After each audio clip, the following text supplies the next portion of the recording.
Nous allons peut-être voir des changements dans la configuration de la mission, mais toujours pour ne pas mettre en danger les acquis et tout ce que vous avez déjà réussi à faire.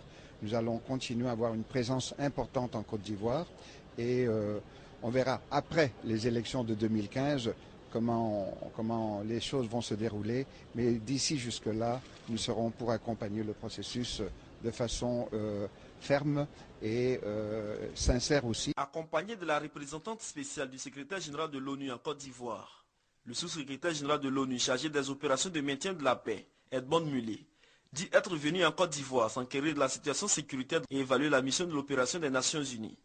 Pour cela, plusieurs préoccupations ont été soulevées par les responsables onusiens.